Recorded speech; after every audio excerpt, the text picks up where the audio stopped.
Hey everyone.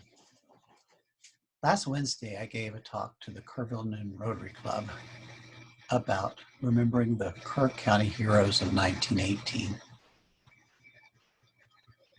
Because it's Memorial Day, I thought maybe you'd like to see it too. This is about the 19 Kerr County men who died in World War I. You know, we go by the courthouse a lot and we see the war memorial there. And on the left is the list of the men who died in World War I from Kerr County. There are 19 names there. The truth is, we tend to only remember 3 of the men from Kerr County who died in World War I. It's quite possible we only remember 3 on the whole memorial. Here are the 3 we remember: Francisca Lemus, Earl Garrett, and Sidney Baker. We remember them because there are streets in downtown Kerrville named for these 3 men. But my question was, if there were 19 men who died, how come only 3 had streets named for them? Here's a list of the 19 men. They were from all over Kerr County. One of them, Harvey Merritt, was from Pebble, a little community that doesn't even exist anymore. It was roughly between Heart of the Hills, Camp for Girls, and Camp Mystic on the South Fork of the Guadalupe River. I decided to study and figure out how each of these men died. It surprised me. Sidney Baker, of course, was killed in action, but Eddie Burleson from Camp Verde died from the flu. It became obvious pretty quickly that most of the men from Kerr County who died in World War I died from the flu or from some other illness. In 1918, the world was engulfed in a pandemic, so it makes sense. I get it. 2 of the men, Edwin Kaiser and George Wells, died either before or after the war began. Edwin Kaiser died of the flu, but after the armistice was signed. He died in late November 1918. George Wells actually died from complications from appendicitis before the United States had entered World War I. Of all the men, only 4 were from Kerrville. And George Wells, as I mentioned, actually died before the war. The United States entered the war. So I'm guessing the criteria was that you had to be from Kerrville if you wanted a street in Kerrville named for you. Here are some facts about those 3 men. Francisco Lemus was the oldest of the 3 men, dying at age 30.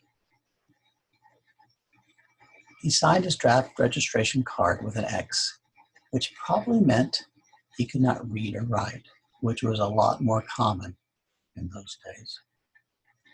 He served with Company G of the 168th Infantry, 42nd Division in the St. Mihiel sector. The day he died, he was walking across a smoky field with his Kerrville friend, Emmett Rodriguez. This is a picture of Emmett Rodriguez and Francisco Lemus taken in France. Francisco Lemus was singing when he died. A shell came with the sky and killed him instantly. He died in his first and last battle, September 15, 1918. Earl Garrett was a student of the University of Texas and was among the first there who volunteered. He was only 24 when he died near Exermont, France. A second lieutenant, a member of the 28th Infantry Regiment, 1st Infantry Division. Earl Garrett was leading a charge on a German position when he died on October 4th, 1918.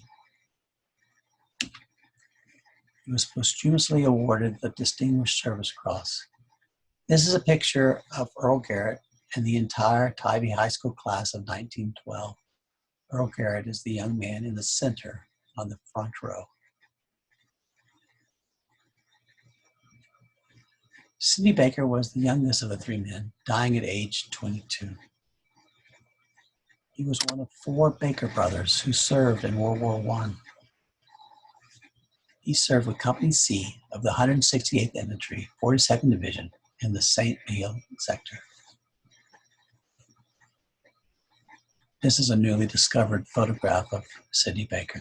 He has a lot more personality than the one we've had before. Sidney Baker died October 16th, 1980, in the Argonne Forest. He was the last of the 3 to die. The war ended less than 1 month later. Many of us think that this is the only war memorial in Kerr County. There's another one at the Callow Center right there in the lobby. But there's also a war memorial dedicated to the men who died in World War I. It still exists. It was dedicated July 4th, 1938, and stands at the intersection of Broadway, Water, and Travis Streets. The women in this photograph are Gold Star mothers, most of them. That means they had sons. They were the mothers of the men who died in the battle. Some of the women pictured are actually sisters or otherwise related to the men who died. This is what the plaque says. This park is dedicated to the memory of the men of Kerr County who, answering the call of their country in the World War, gave their all, even unto death, 1917, 1918. This Memorial Day, I hope learning a little bit more about the men from Kerr County who died in World War I will help you remember them, the sacrifice they made, and the sacrifice their families made.